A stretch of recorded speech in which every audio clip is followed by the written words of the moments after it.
Hi, folks. Welcome to another episode of Film Study. This is Ken McCusick. We're back for part two of the defense against the Eagles in preseason game one. And joining me again is Jonas Schaefer. Jonas, how you doing? I'm doing good, Ken. How are you doing? Loving talking football. We just had some good news on the Orioles come through while we're recording here. So they won their game 7-5, which you probably know by now if you're listening to this and care to know.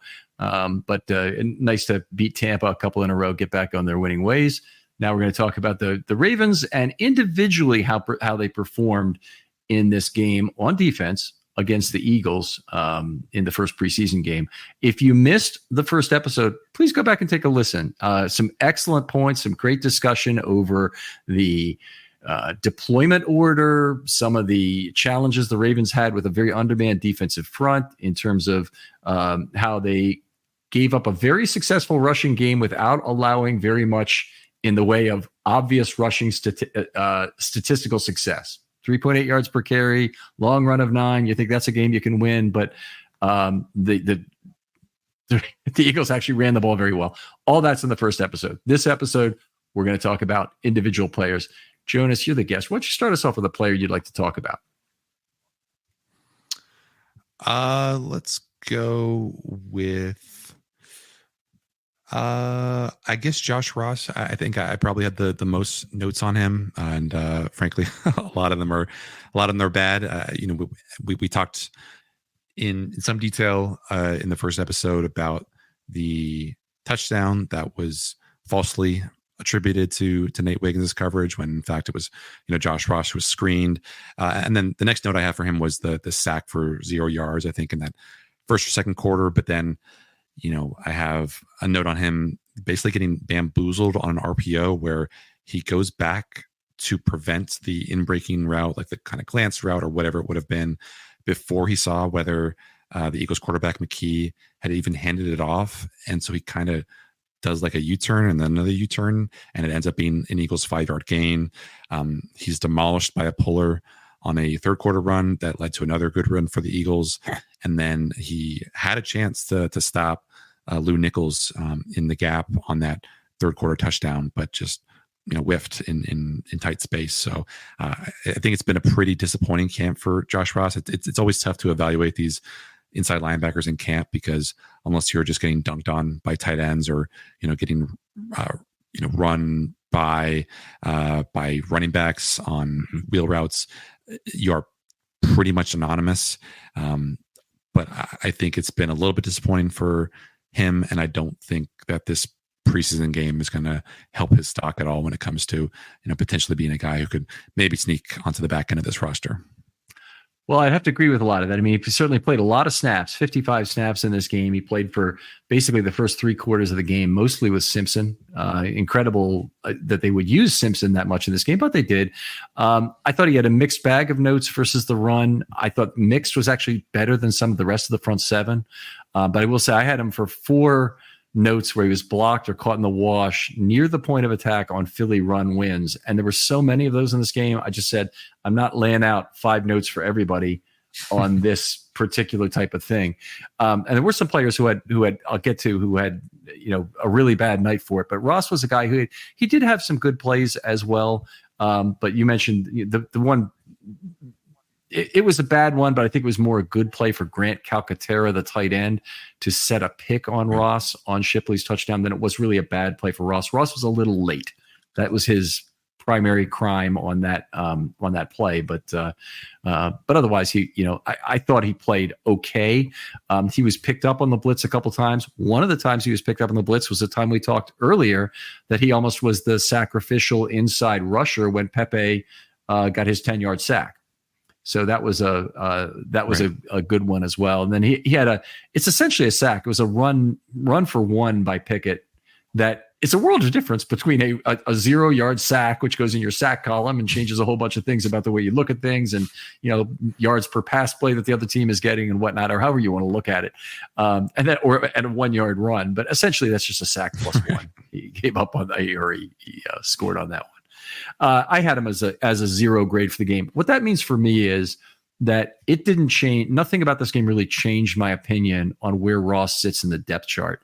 I think the fact that they played him for as many snaps as they did and they didn't pull him early might have been probably a good sign for him, if anything, that they didn't get Rigby in there a little bit earlier. Look at him. Right. Didn't get Jennings in with him as being a competitor. I actually think he doesn't have a lot of competition right now for the fourth inside linebacker spot. If you're going to do it, it'd be some combination of Malik being a guy that they were committing to using on the inside, and then them also keeping Board and who am I forgetting? Board, Simpson, Roquan, and no, that's all they got. I'm not missing anybody. Yeah. So if Malik is their fourth inside linebacker, then they can still say goodbye to Josh Ross. If he's not, then they can't. Right.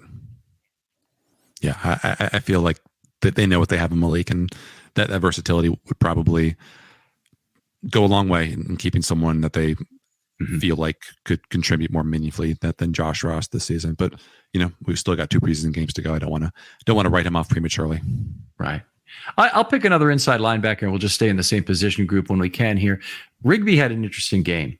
Now, you look at the stat sheet, he had 7 tackles, and he only played 21 snaps. So you think, damn, this guy, is really getting it done in terms of getting the ball. And he did prevent some long plays. But if you looked at his 7 tackles, only 1 was a defensive win. All the other 6 were binary successes for the offense. And the one defensive win was on the very last play of the game where they were centering up for a field goal with the quarterback sneak. So not really the kind of defensive success you want from your inside linebacker. And we talked about this in the first show, but he's missed a lot of training camp already. I counted about 8 consecutive practices to miss the preseason that he missed before he came back. Didn't even really expect for sure that he'd be playing in this game, but he back, played a not insignificant share of the total. I do think he's still a candidate to be on the practice squad because of the fact that he's got the size that I think they would crave if anything happened to Roquan. Yeah, I think he was one of the darling names of that undrafted free agent list, but it's not just camp, Ken, that he's been dealing with injuries. It was, I think, also a little bit of mini camp, or maybe all of mini camp, where he was MIA. So you don't want to write him off or anything, but obviously you can't make the club in the tub, and he's had some soft tissue injuries that have gotten in the way of him standing out.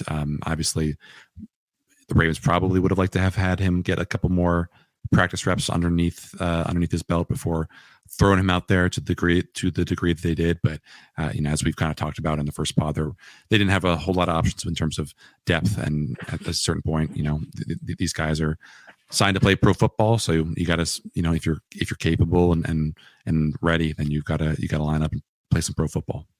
Yeah, I think it's your turn again. I forget. Do we want to save like the MVP types for the MVP section? Do we just kind of? You can talk about them now, and you don't have to give it away, or you can give it away. I don't really care if you. No, it's fine. It's fine. I think there were some interesting performances that I would be interested in talking about. I thought not a overwhelming performance by Travis Jones. I just am still very impressed by just how strong he is and how impossible it is to block him one-on-one.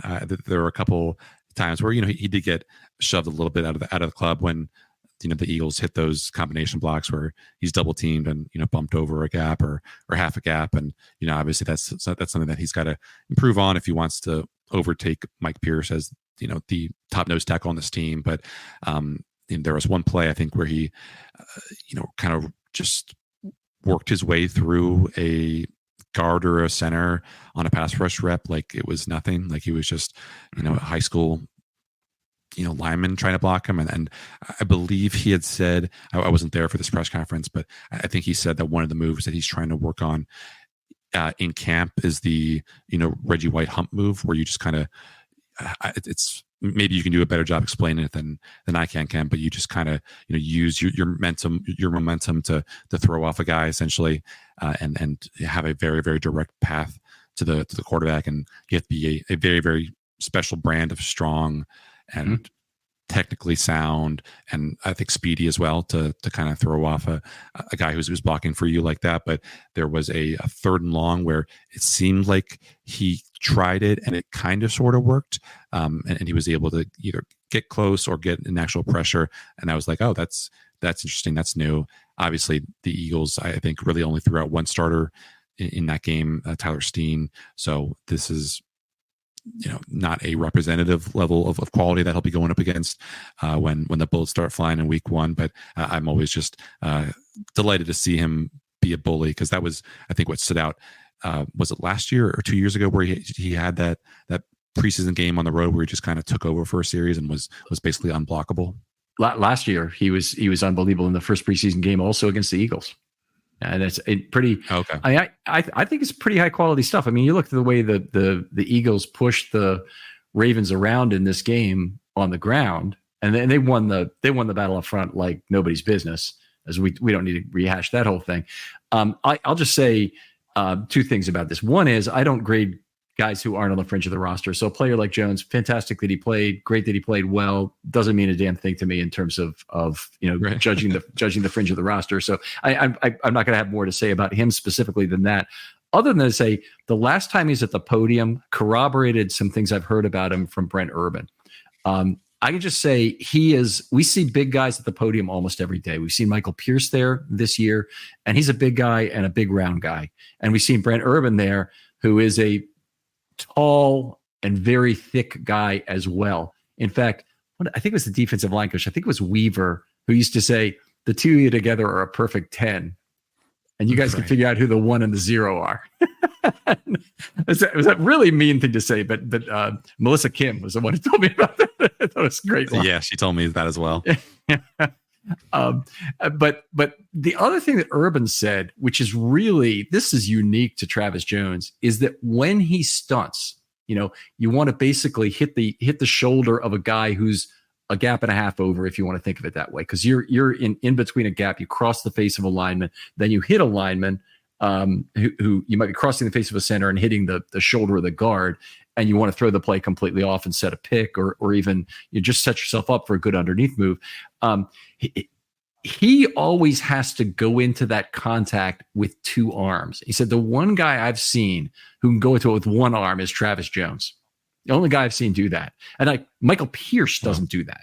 And you think, that is very, very high praise for a guy who, has made a lot of his living off leverage with his arms like that. So I thought that was impressive. Travis Jones, very clearly the guy who's going to be running with Madubuike on the passing downs this year. I'm excited as hell to see it. Yeah. This wasn't a first string rep, but I had been wondering with the emergence of Travis Jones in camp, and I think like Cliff Brown of the Ravens.com in one of his stories, had said that Travis Jones was like the best player in camp, and I thought like that was pushing it a little bit too far. But I have thought a little bit about what him being a potential factor on obvious passing situations could mean for the pass rush, because he could be a pocket pusher, but I couldn't really remember a whole lot of like tackle stunts for the Ravens last year. But there was, I believe, a play last night.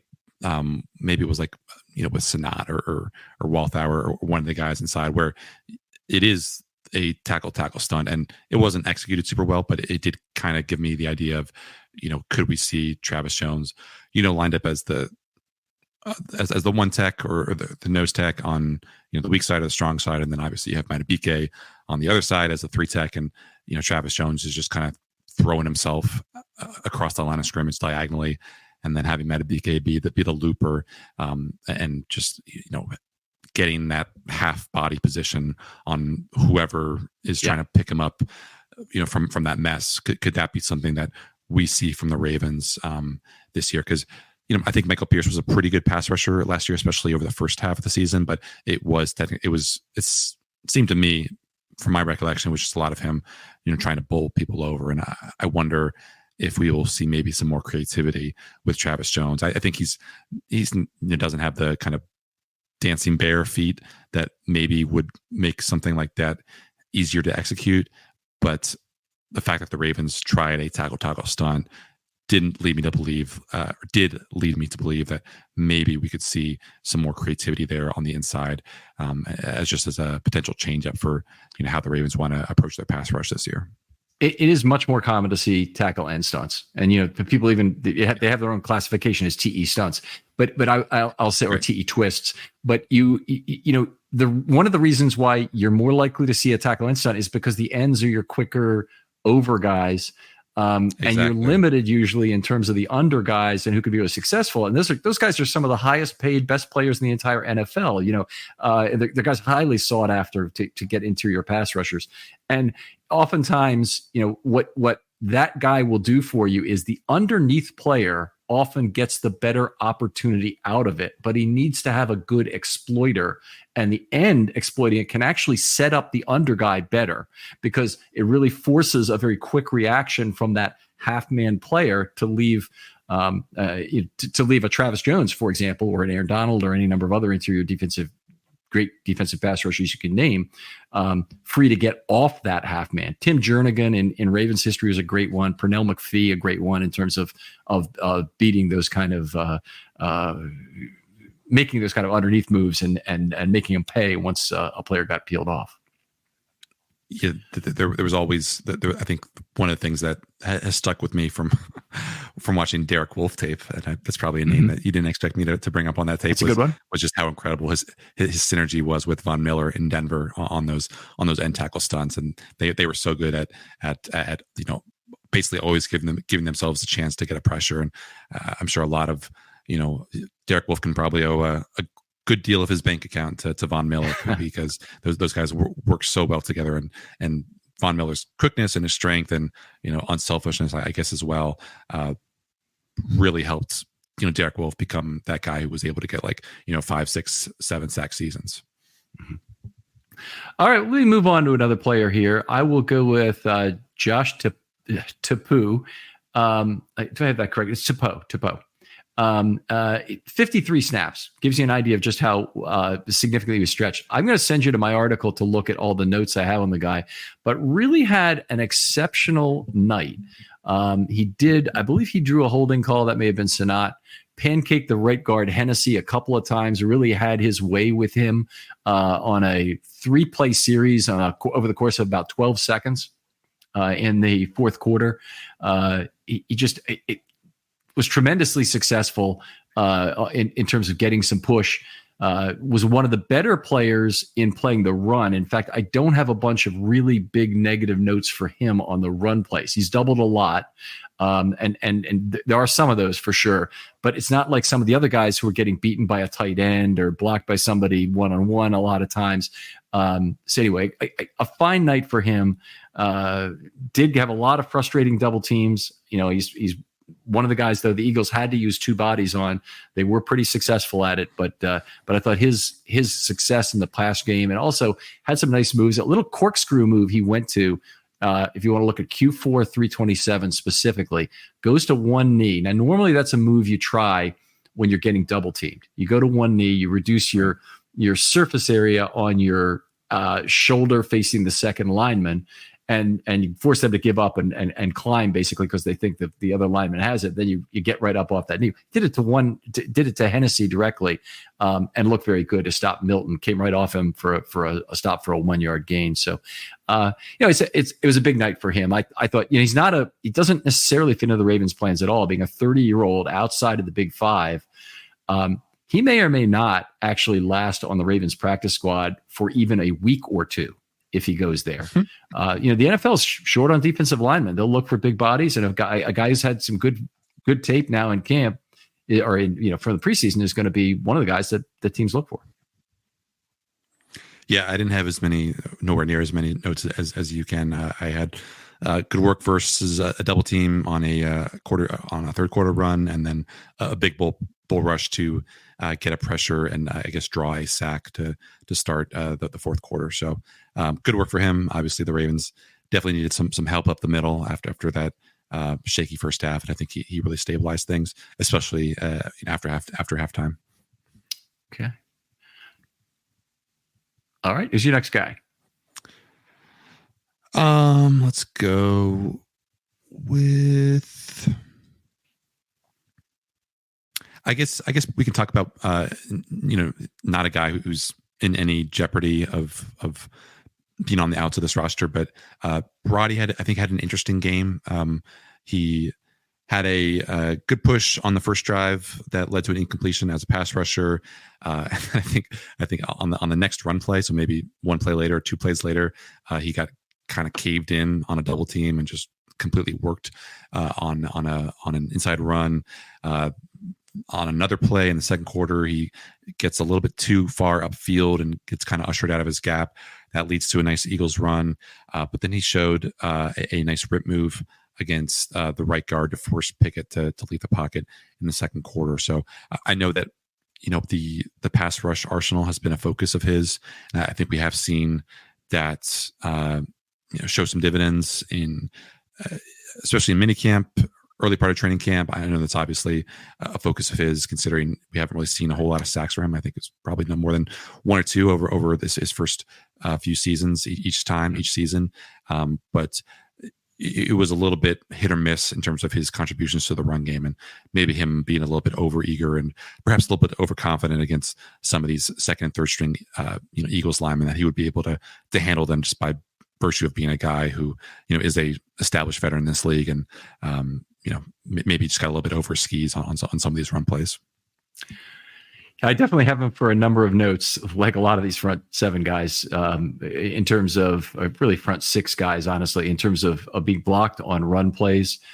He's not a guy, of course, that I would grade because his roster spot, I don't believe, is in any jeopardy. Didn't have the greatest year last year. So, you could come up with a reason why he might not be the ideal guy having your roster. And then you look at the money and you say, there's no way, because the Ravens to cut him would have to accelerate cap. So that ain't happening.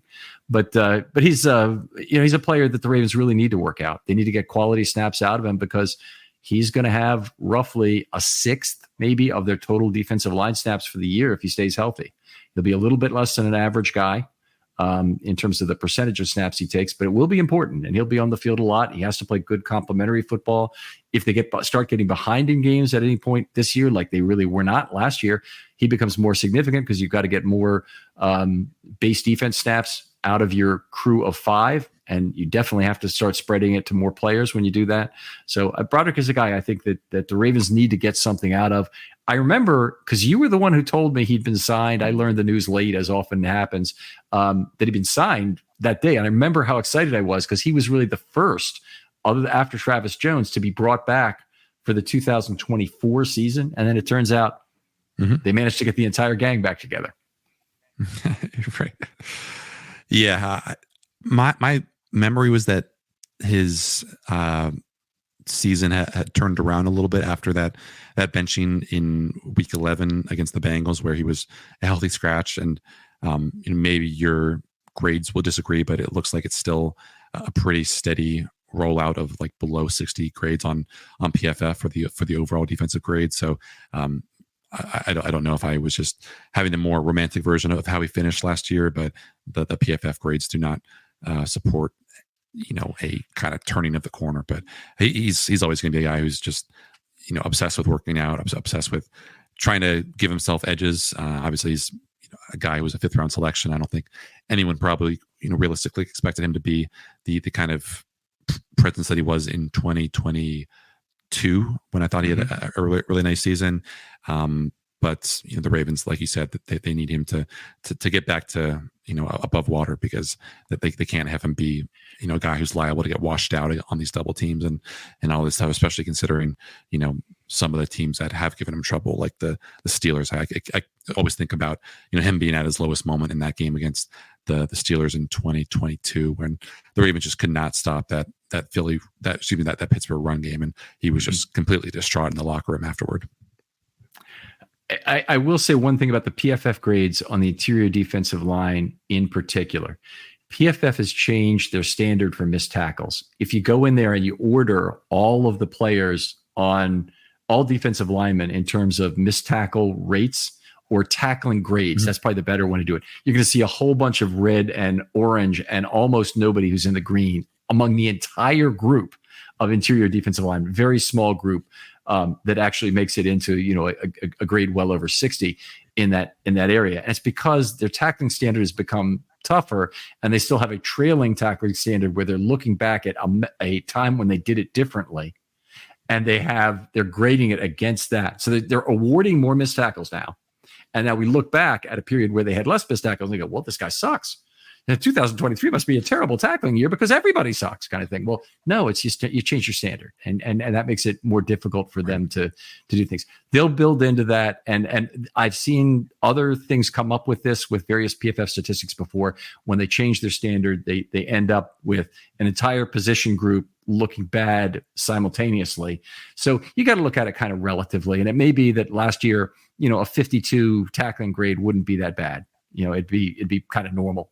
But they changed their standard, and it is what it is.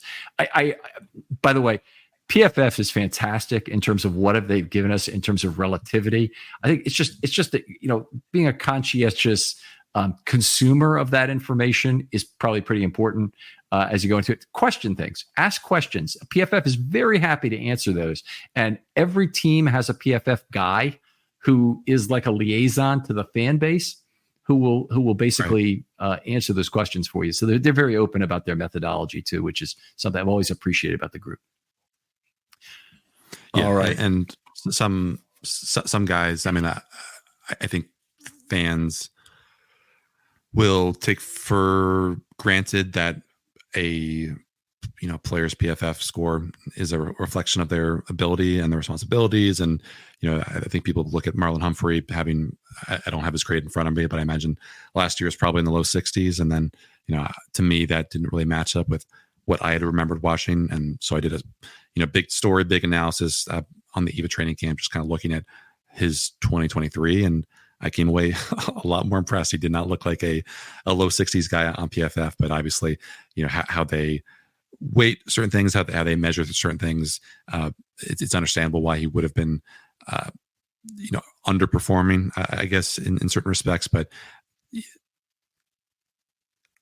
I think it's important to have podcasts like this and, all the outlets on, Ravens YouTube and Ravens Twitter to actually, point out this player is actually doing well despite what the PFF grade might say, or this player is actually doing poorly despite what the PFF grade might say. And I think for me, that was kind of crystallized in the case of Marlon Humphrey, because I was really, really impressed with what he did last year. And to me, he didn't look like a mediocre player, which I think is what the PFF score suggested.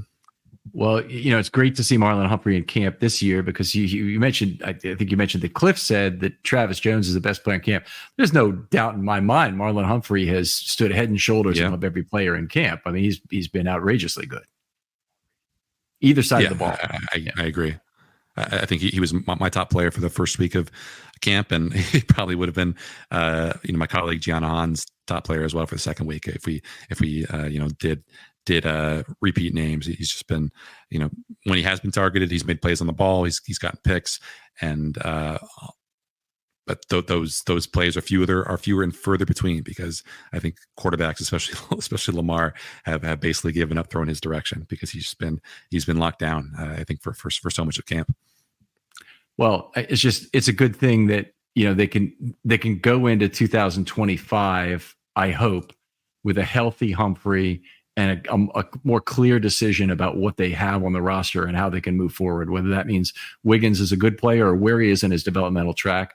And it'll give them an idea of whether or not they really feel like they can sign Stevens, or have to during the year at some point to an extension to try and keep him around, for sure.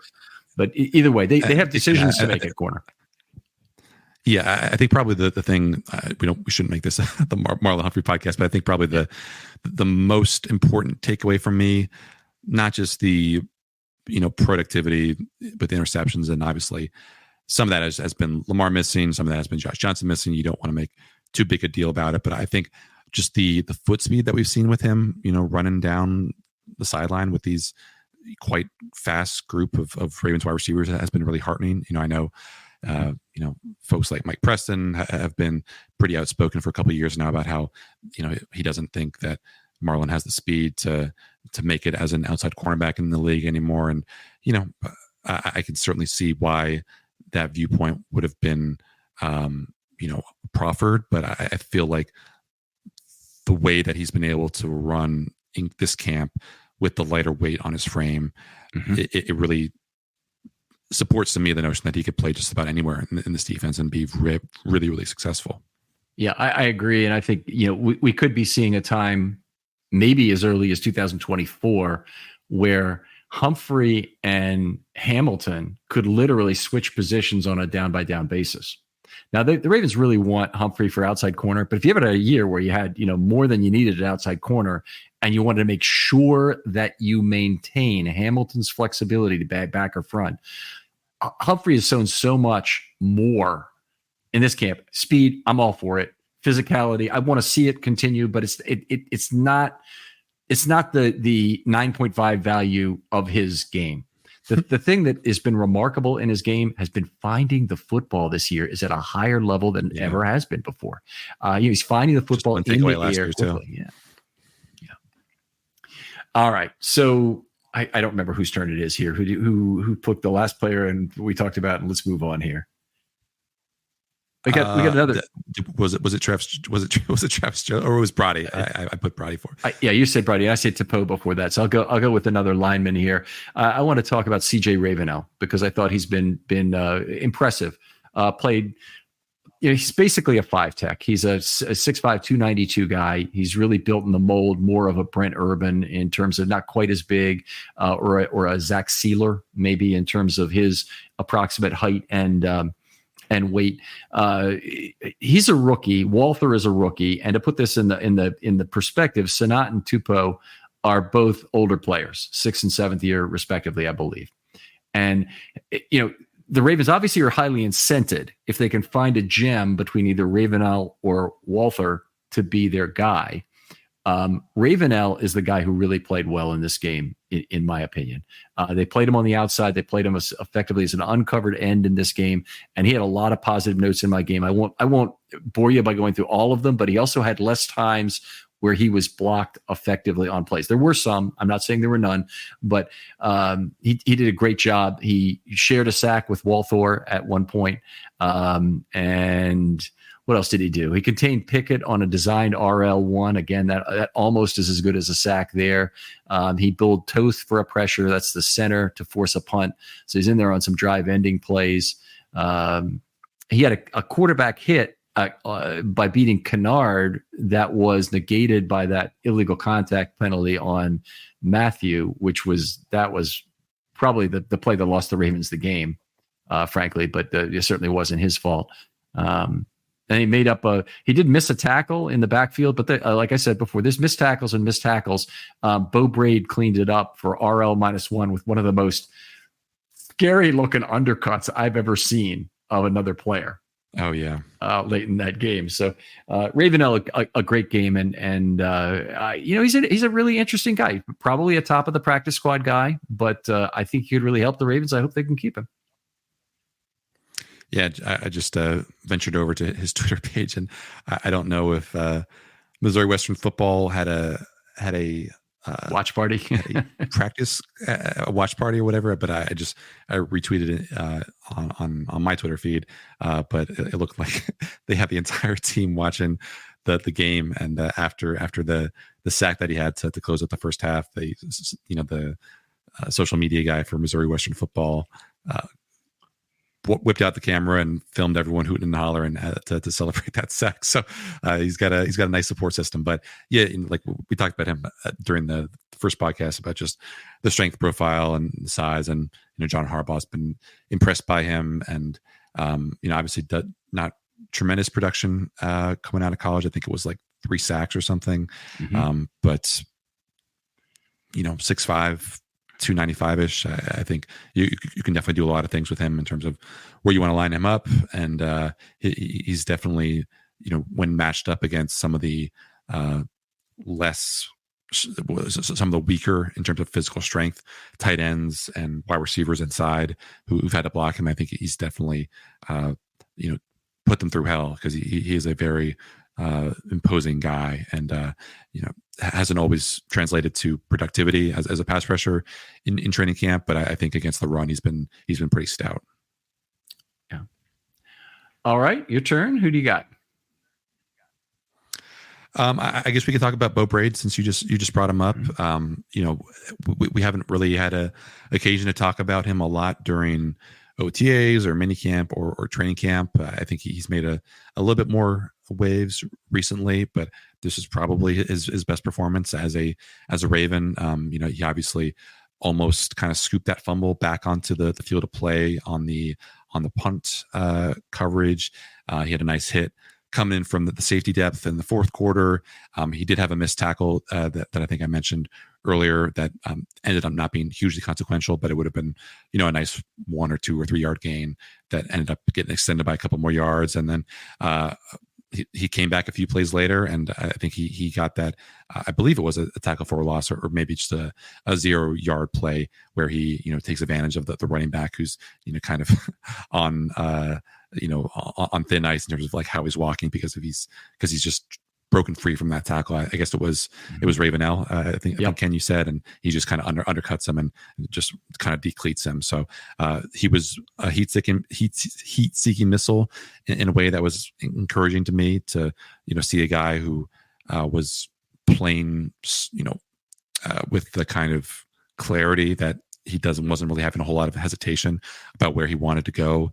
I still think obviously he's a huge dark horse to make this roster, and I think the Ravens would probably be happy to stash him on the practice squad and maybe develop him into a potential box safety, because I just don't know if he has the foot speed. I think it was like a 4.62 guy in the 40 to be a even a split field safety kind of guy.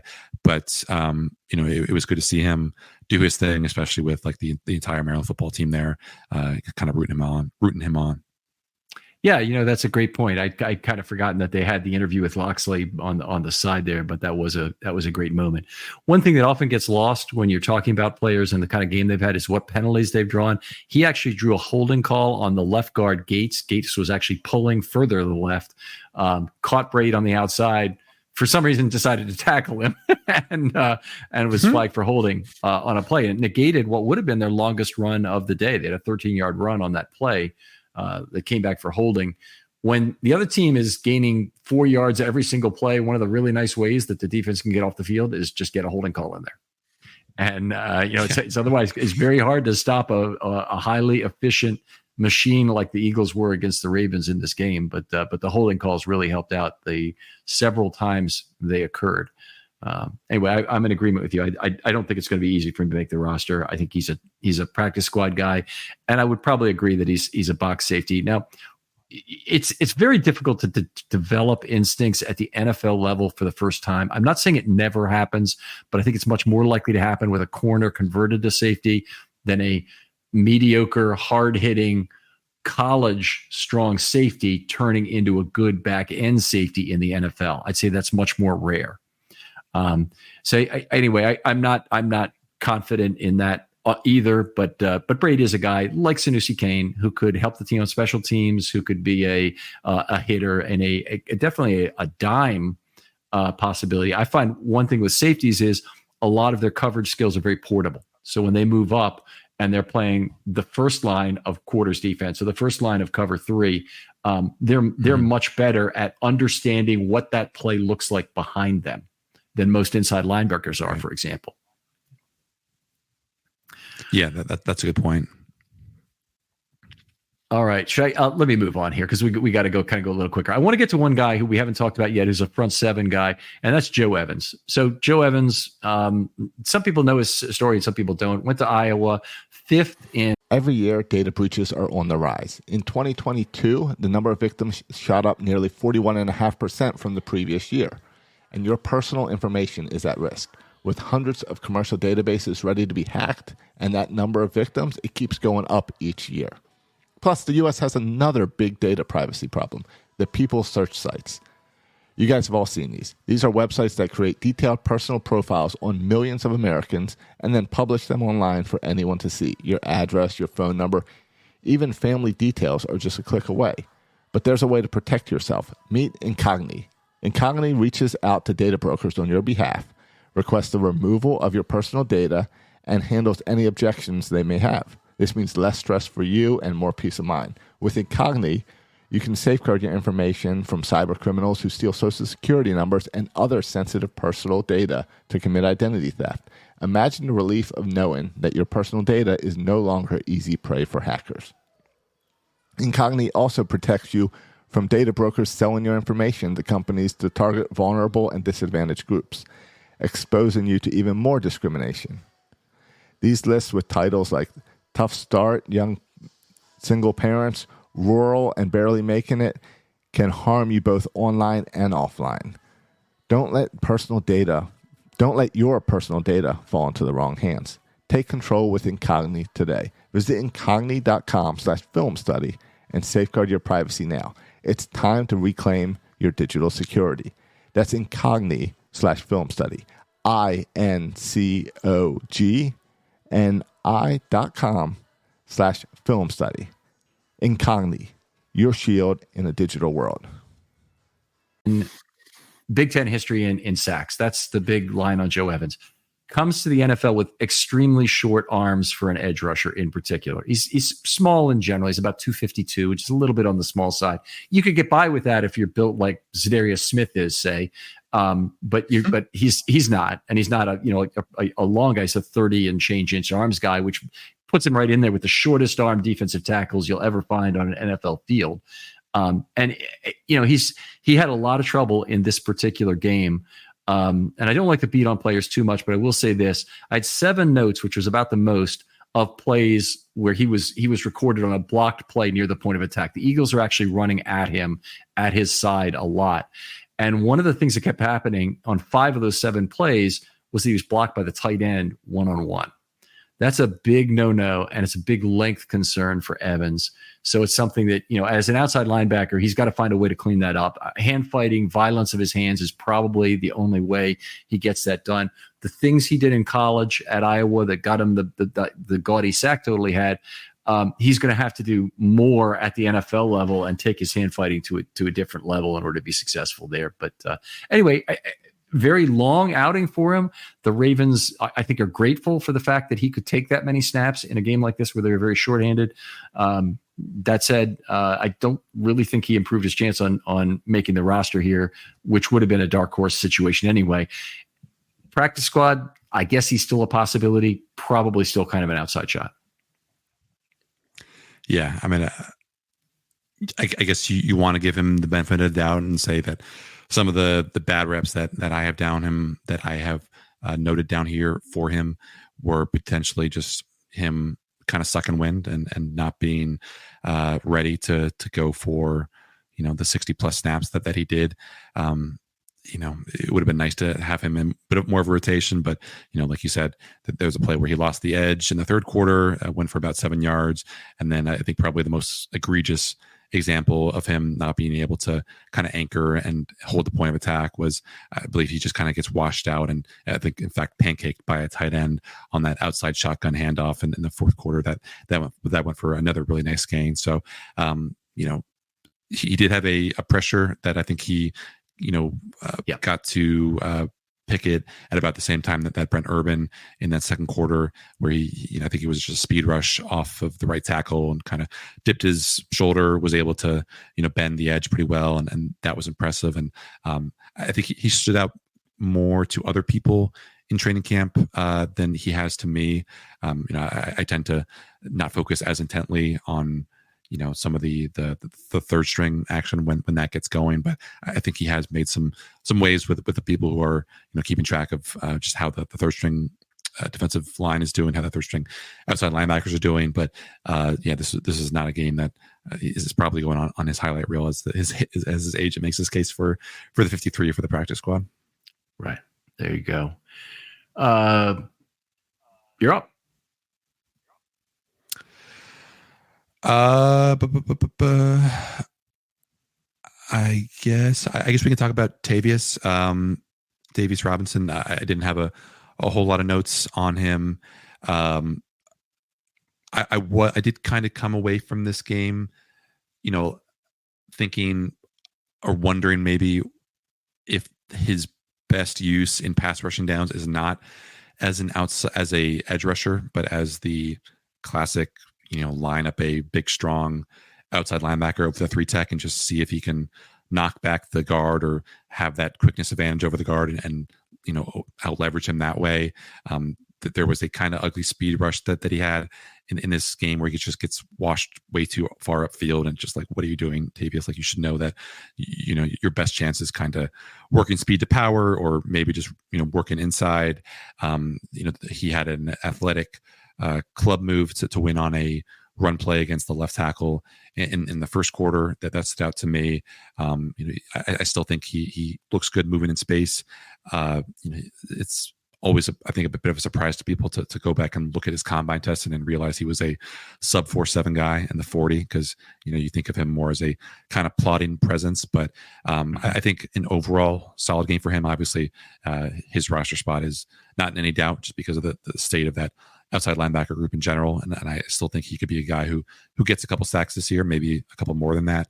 But I just am kind of curious what what Chuck Smith and what Zach Orr feel like his optimal position will be in obvious passing downs, if there is a role for him to have in those spots.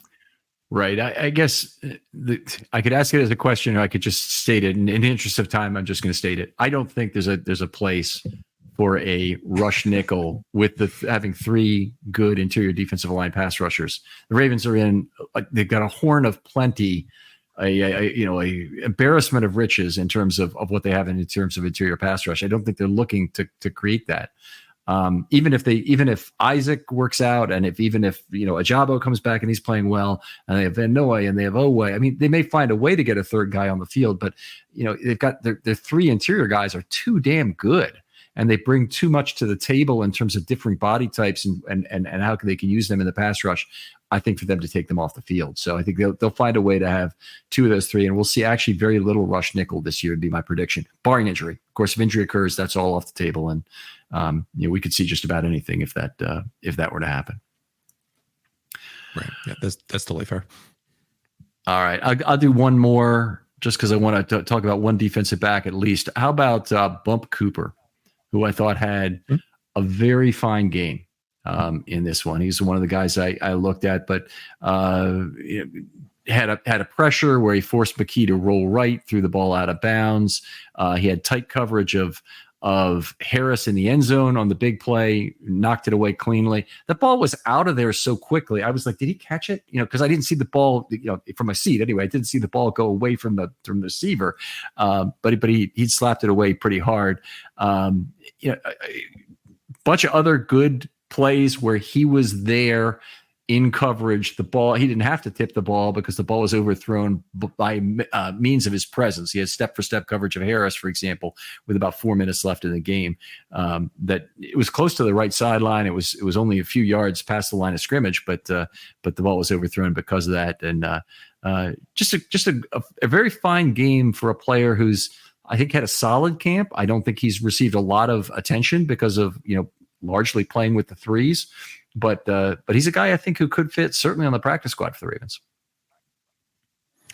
Great nickname too. I was shocked that not until the NFL did he adopt the nickname Bump, because you look at every mention of him at Oregon State, it is Ryan. I think Ryan Cooper Jr. So maybe there's another Ryan Cooper in the NFL that he wanted to distinguish himself from, past or present. But I love Bump as a nickname, and it's definitely appropriate for cornerback. Yeah, it's a cool one. Anybody else you want to talk about? I think I'm flushed out. Okay. Besides the guys that we can say for the MVP discussion. Well, let's go to that right now. The MVPs of the game. Now, normally we wouldn't do this because, hey, a loss, you shouldn't be celebrating who the MVP was, but in the preseason, it's actually kind of important because your top players, have their lives on the line in terms of their professional careers on the line anyway, in terms of play. So start off with your number 3 guy. Who is it? I think my number 3 guy was Trenton Simpson. I think all of the on-field production speaks for itself. The 11 tackles, I think 5 of them were solo tackles. Then you throw in the element of him handling the green dot, which is a huge imposition on itself. I don't know if he even had those responsibilities at Clemson, but I think it definitely can be edifying for a player to have that perspective and see what Roquan sees when he is entrusted with that responsibility, and probably emphasizes to a guy like Trent Simpson, who has been very loquacious with us whenever he talks to us, and does not strike me as a guy who is you have to kind of bring out of his shell and encourage to communicate more. But I think probably putting a guy in a spot like that definitely reinforces just how important it is to not be afraid to yell at a guy that he's a gap from where he should be, or yell at the safety to watch for motion, or communicate all kinds of on the fly coverage adjustments, that kind of thing before the snap. Obviously, it was kind of interesting to look at his play-by-play after the game and see just how far downfield he was having to make some of those tackles. It went like 7 yards, 4 yards, 7 yards, 4 yards, 3 yards, 7 yards. But I attribute a lot of that to just how light the Ravens boxes were, not really to any of his fault. There were a couple plays where maybe he should have been quicker to a certain spot, and a 4-yard gain turns into a 7-yard gain instead of a 5-yard gain, just because of how the running back is kind of able to run through him. But I thought he was productive in all the ways that you expect a guy playing that role to be. He was a violent tackler, which I think is going to be a very important part of this Ravens defense. I mean, you think just back to last year, not just how effective the Ravens were, but how injurious they were, if I'm using that the right way. Like the amount of quarterbacks that they just straight up knocked out of games by kicking their ass, but it was something that I think can't be discounted in terms of like what made that defense so special. And then there were also just plays in coverage that stood out to me. There was a 2nd and 10 in the second quarter where he's lined up over the slot. The ball snapped. He collisions the slot receiver to knock him off his route pretty effectively. And then I think even more impressive than that, he kind of positions himself as he goes into his zone drop, where he kind of is backing up like he's boxing a center out in basketball, and is able to position himself away where he also gets in the route of the crosser who's coming in behind that slot receiver, and gets in his way as well. So a really nice 2-for-1 deal on that rep. And I think that just goes to show, how smart a player he can be. It's to have that understanding of like, I have to do this, and then I have to do this. And if I get in the way of, the number one receiver, then we'll be even more secure in pass coverage. So, I know John Harbaugh said after the game that he was impressed by Trenton, but that Trenton probably wasn't too impressed by his own performance. And I think obviously if he were impressed by his own performance, he probably would have been the first or second star for last night's game. But still, I think the early returns for Trenton Simpson are definitely really good. It's a good point, and in a way, I kind of wish I'd been grading his play in a more granular level than I would for other players. But since he's a starter, he's not in any jeopardy. I was more surprised the Ravens left him on the field for as long as they did. The other thing we've seen in camp that I would say is the defining characteristic of Trenton Simpson's play is he's consistently violent.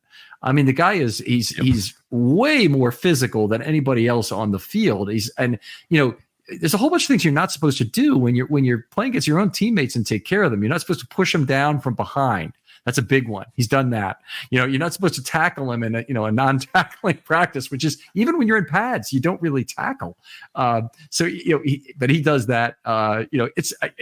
He's been much more violent than other players. And as much as they've talked to players like Owe, who've been a very productive pass rusher, day after day, and they don't want him to cause car crashes by pushing offensive linemen back into piles and getting backs of legs mixed up. I mean, somebody should be having a talk with Trenton Simpson about his level of violence on the field. The other guy who matches up with him, Christian Matthew in the defensive backfield, has been a guy who's been very physical, especially with Tez Walker on several plays. But I wonder in terms of, if you're Odafe Owe, yeah, it probably feels good to get that conversation. Hey, take it easy on the offense. You don't want to, get these people all tangled up in their feet and whatnot and cause an injury that's going to ruin our season. He probably feels good about getting that. Simpson probably I don't know how he'd feel about being told to be less violent on the field. Were you there for the practice? I guess it would have been like 2 weeks ago at this point where Derrick Henry has the inside run and almost gets like clotheslined by a defender by Simpson. That. So did you have it as Simpson? Because I had it as Simpson. Yes. Was it somebody else? I don't know, because like half of the reports said it was Simpson, half the reports said it was Travis Jones, and I think my first instinct was Travis Jones, because like I think it's easier to accidentally clothesline a guy if you're getting blocked by a offensive lineman. But then when we asked, like when we got Trenton up at the podium, I think I asked him about it, and maybe he didn't know what I was talking about. And he said, and I'm looking at it right now, I have to go back and look at it, but we're just trying to take care of everybody. I don't think it was a clothesline, but yes, just trying to take care of him. And I said, but you were the guy who might have been, I was close to it, but yes. So I think we didn't really get any closure over the mystery of who clotheslined Derrick Henry. But the fact that someone was able to clothesline Derrick Henry was I think a feat in itself. I'll tell you what, I'll have my book with me tomorrow at camp, and we'll talk through it. But I'm sure we can find the day, if you've got the date of the interview, and we can find that. But it was definitely a double-starred note in my book when it occurred. Yeah, right. I think at this point it's the Zapruder film. I don't know if any more staring at it will get us any closer to the truth. All right, fair enough. It'll be the Mulholland Drive, right? Of all. Anyway, let's continue on. I had that was your number 3 guy was Trenton Simpson. So my number 3 guy I've already talked a fair amount about. It's Josh Tepoe. I always do that wrong. By the way, if you think you've heard Josh Tepoe's name before, he has the highlight of his career, and he has only had about 350, 360 total NFL snaps in 6 years so far. All with Cincinnati, was an open field tackle of Lamar Jackson, who put a juke on him, and I think he just guessed in terms of where he was going, made the tackle, and you could tell he was excited. And Lamar actually, patted him on the fanny as he got up on that one. That's great. I'm looking. So do we know for sure the pronunciation? Because I'm always a sucker for that kind of stuff. Yeah, I did actually see it, and I think it was Tepoe, but it's on the NFL OMG site. Has a pronunciation group and has it there. Yeah. There's a PDF of a Super Bowl flip card from 2022 when the Bengals were against the Rams, and he was on that Bengals roster. And according to the PDF, it's all caps is TEW and then Poe P-O. Tupo, as opposed to Tepoe. Okay. Yeah. All right, very good. Well, I will confirm that against what we've got here from the Ravens. So hopefully it's the same. There's certain players who just seem to be okay with it after a certain amount of time that people mispronounce the name. And the big one on the Ravens to me is Patrick McCary, and he's told people it's McCary, it's McCary, and then people don't call him McCary till the cows come home, including a lot of people in the local media. And it just at some point you just give up on people pronouncing your own name correctly. Well, the probably the most famous example being a former Raven with Tyrod Taylor, who it was revealed Tyrod, like 4 or 5 years ago where it was Tyrod, and then people asked if they were wrong to have called him Tyrod. He said he didn't really care. Yeah, that's a good one. Okay, number 2 for you. My number 2, Ardarius Washington.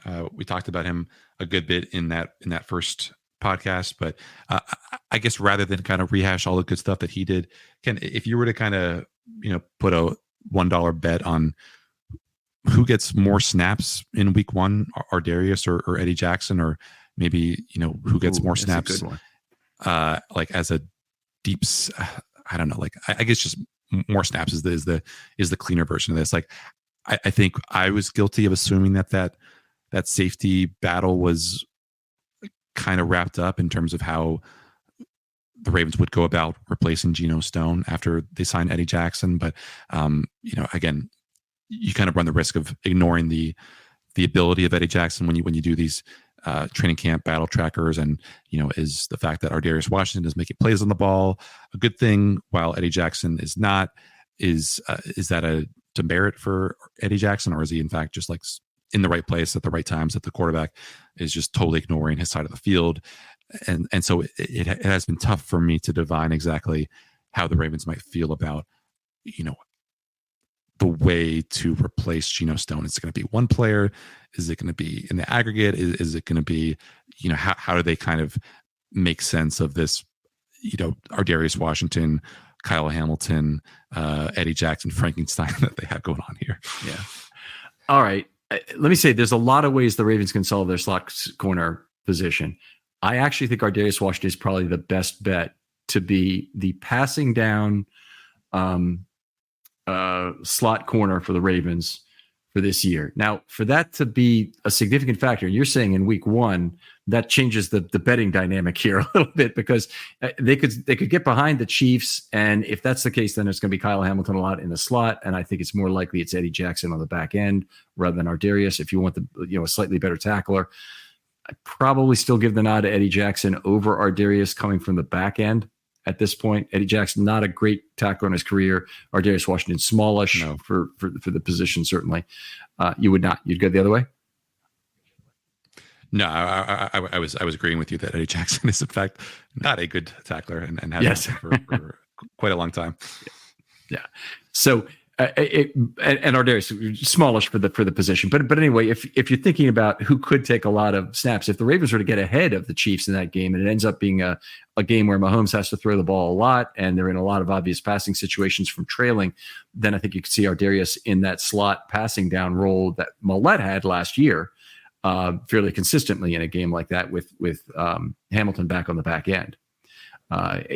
Don't know that it will happen for sure, but that's certainly a way that it could play out if that is it. So it's a really interesting wager, by the way, really interesting proposition, and just the kind of thought experiment I like. I'm just not sure I really have a really good answer for you right now.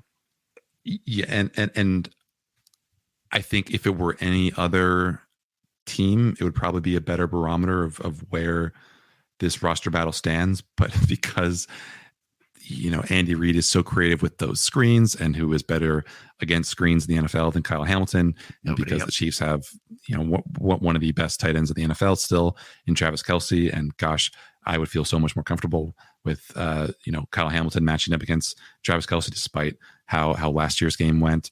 With all due respect to Ardarius Washington and Eddie Jackson, don't feel great about their chances of bringing down a guy like that, or being able to outsmart him, or just kind of able to disrupt that mind meld that he has with Patrick Mahomes. So what we see in week one in terms of the distribution of slot snaps and safety snaps could be quite deceiving in terms of what we actually get over the course of the long haul of the season, assuming everyone stays healthy. Mm-hmm. All right. So he was your number 2 guy. I had lots of positive on Ardarius in this game. He was one of my top guys, but he was just an honorable mention in the MVP. My number 2 guy is Pepe Williams. We've talked about him a little already. Big, important step back into the light for Pepe Williams. He's a guy I don't think was sure of a roster spot at all. Now he's right there competing with other players, possibly with an outside corner. Millette's injury obviously is a very big deal for him personally in terms of his chance to make the team. He has not gotten on the field all that much during the regular season. And now he's a third-year player, so he's got kind of that millstone around his neck that he's got less sand in the hourglass left for the Ravens to harvest value from. So they could well be looking at a player like it wouldn't be one of the veterans. So Kadar Holman's in a worse position, relatively speaking, but like a Bump Cooper for a practice squad spot would be a better choice for a roster spot. Him competing with JAD is a matter of whether you need an outside corner or a slot corner more. To me, Pepe Williams' game here, though, puts him right back in the middle of the discussion for who makes this roster. And with the Ravens' creativity at managing the end of their roster, I think they'll find a way to keep him somehow, whether it's as a midseason replacement, having somebody else being the midseason replacement. He's on the start the year, but this is a very big game for him. Yeah, and a big week for him because he had, I think a couple of days earlier, he had the interception on, I believe, Devin Leary, where he undercut a route to Malik Cunningham for a red zone interception. I think it was probably more a factor of Devin Leary throwing a bad pass than Pepe Williams being having a star caliber play, but you got to make those plays. And I think a good sign for him that he's been able to practice these 3 or so weeks of a training camp with no real wear or tear from the couple ankle operations that he had last year that were so harmful to his progress as a second year player. So hopefully he stays healthy. I forget. I don't have his Pro Football Reference page handy. Did he contribute a lot on special teams as a rookie? I mean, is that something that could be held against him as the Ravens formulate their 53-man roster? I will look it up as we're going here, but why don't we move on to your number one guy, and I'll look up Pepe Williams on special teams. Yeah, but my number one is your number one. It's Nate Wiggins. Just he was the best player on the field, I think, for a good bit of that game. Obviously, don't want to besmirch the competition too much. It wasn't a great collection of Eagles receivers. I think probably only Johnny Wilson might be guaranteed a spot on the 53 of the guys that he went up against, but he bossed every single one of them. I think probably the PFF had him for 2 completions allowed, but if they are going, I didn't find a way to make the math right in terms of who those were, because I think it was like 2 completions for 12 yards, and it wouldn't have been the out route that was a nice throw by, I think, McKee, or maybe it was Pickett that he allowed, and also the touchdown, because that would have been more than 12 yards. So maybe it was just the out route and then the throw in the flat that he came up and made the nice play on, and then also got hurt on. But that's a good day's work. 4 incompletions forced, 3 pass defenses, and a willingness to stick your nose in there in the flat and on run defense. I think it's a really, really splendid day for him, and just in general. I had him for 8 yards on 6 targets. So he had a 9-yard catch right by the sideline. Good play, contested the catch, just a good catch. What was good about that play is he made that tackle right away too. So he contested the catch. Yeah. He tried to get it loose, but then he made the tackle right away for no yak. And then the play that came out for was a tackle for loss for -1. So my ledger is balanced in terms of having 8 yards on 6 targets, that's an unbelievable game, by the way. The only thing he's missing is a pick in this game, but otherwise we've had if he had an interception among those 8 passes, the quarterback rating against him, if it was just turn one of the incompletes interception, the quarterback rating against him would have been about 3, because it was 42.4 and he got 0 out of the 39 points for the interceptions. So his passer rating would have been fantastic if that happened. Yeah, and I think he needed a performance not like this. Not that he had been struggling in camp, but I feel like these guys are such athletic freaks that maybe the motor gets a little bit revved down in camp. You see him allow completions to a guy like Keith Kirkwood. Sean Ryan has, I think, kind of out-muscled him over the middle once or twice for completions. He has not been getting the kind of reps against the first team that even someone like Jalen Armour-Davis has, which ties back to our discussion about where does he actually stand in the outside cornerback rotation. But if you can trust a guy to show up in the not quite prime time, but under the bright lights of a game like this against a team that he's never seen before, and ball out the way that he did, I think you want to put stock in that more than you do in some performances in practice where you feel like maybe he's kind of sleepwalking through some periods. Yeah. Well, there is just a lot of brother-in-law play, and there's certain periods that are half speed and quarter speed periods during camp where there's expected to be no effort made by the defense. You're basically letting the offense make their install of and learn their dance steps for running particular routes. Some of that is done against the colored jersey equipment manager people in what I call 11 versus colors or 7 versus colors drills. But even in the 11 on 11, particularly towards the end of the day, they often have a no defense kind of a thing. They still want to see that the defenders get to their proper spot in zone coverage, for example. But you don't want to be physically contesting for the football late in the practice, and God forbid lose somebody at that point.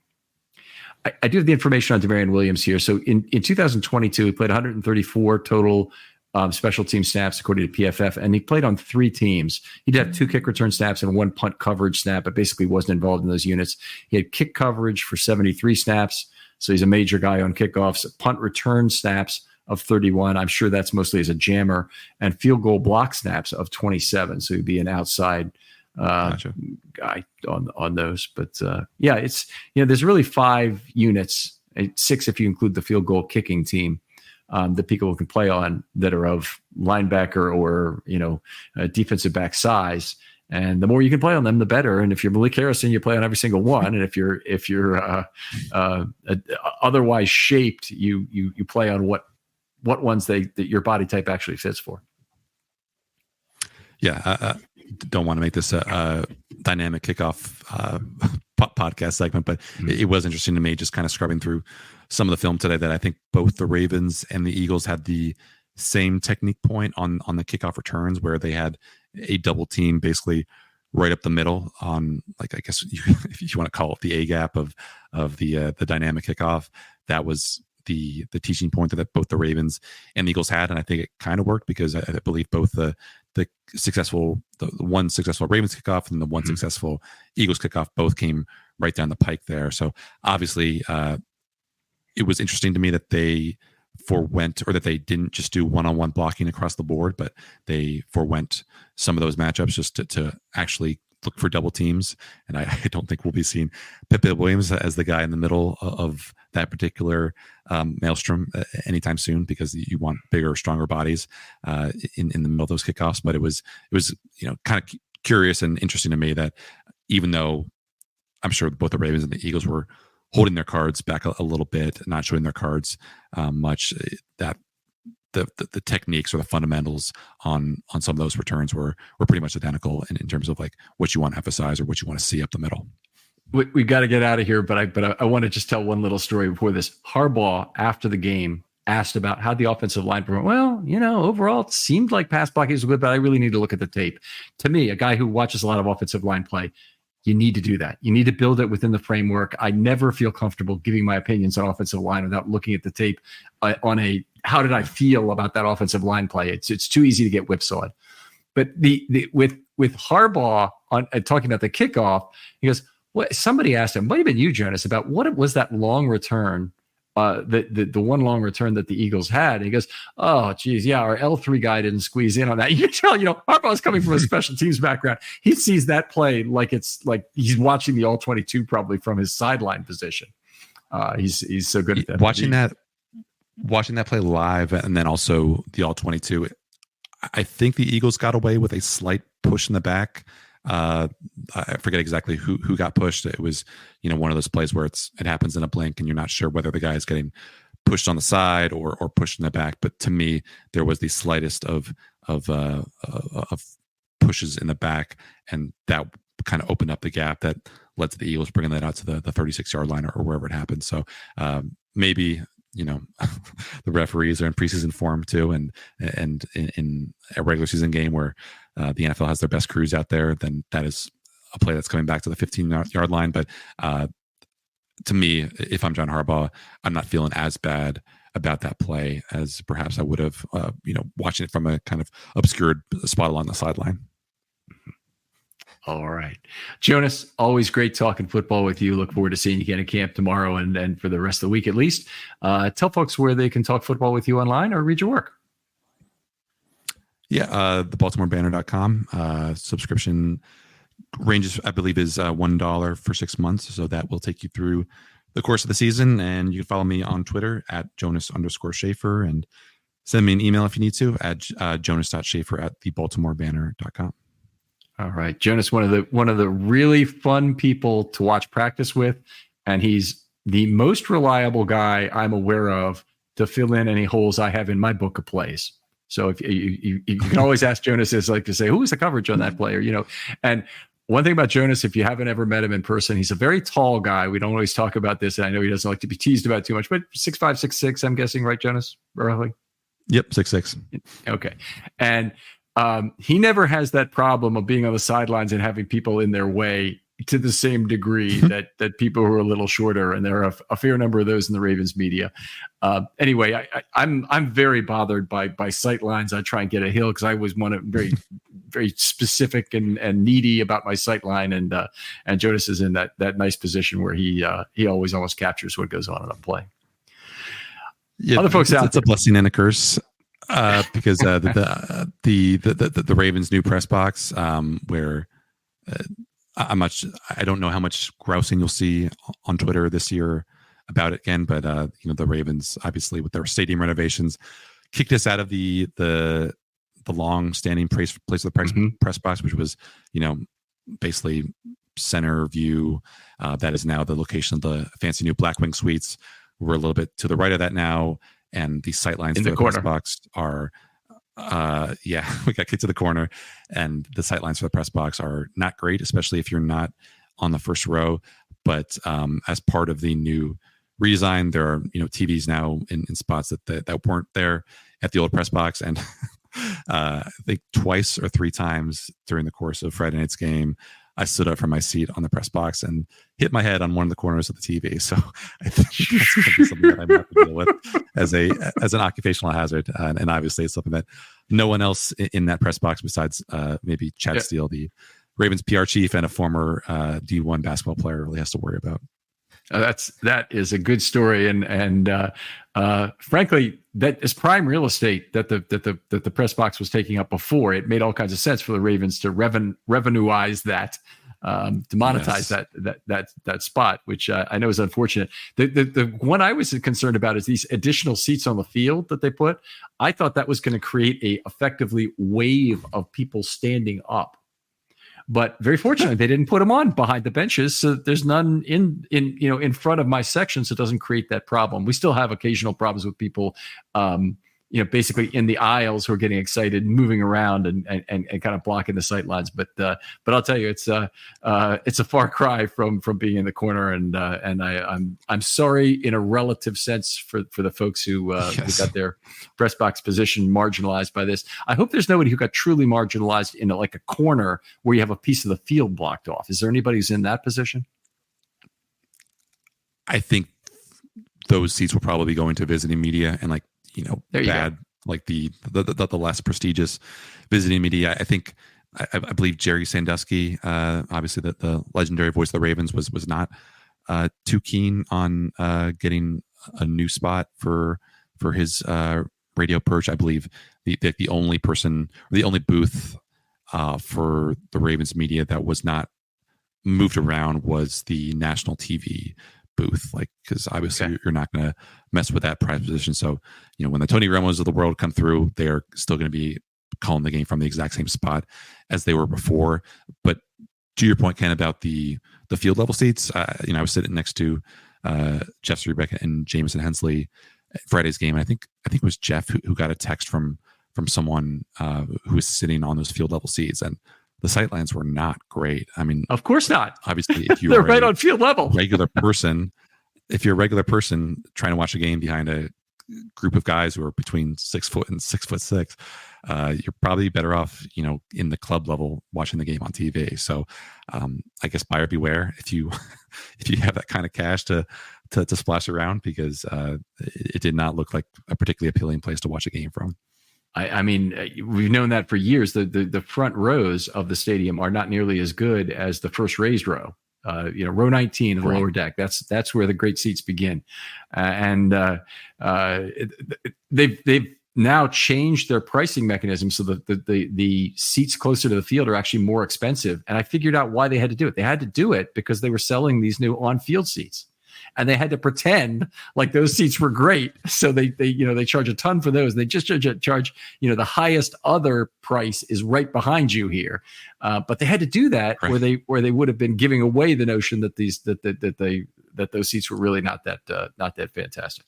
Anyway, is what it is. We've talked enough about that particular topic. I'll just say, folks out there, if you'd like to be on a film study short, hit me up. DMs are always open on Twitter. If you could do the show a favor, you've listened for over 2 hours to Jonas and me go through a lot of minutia about that first Eagles game, without even talking about the stupidity of running an offensive play with 16 seconds to go. And And it would be nice if you could write a short review to drive additional traffic to the website or to the YouTube or whatever it might be. Really appreciate that, and it's a small non-monetary way you can help the show. Jonas, thanks again for coming on. Thank you, Ken, for having me. And we'll talk to you next time on Film Study.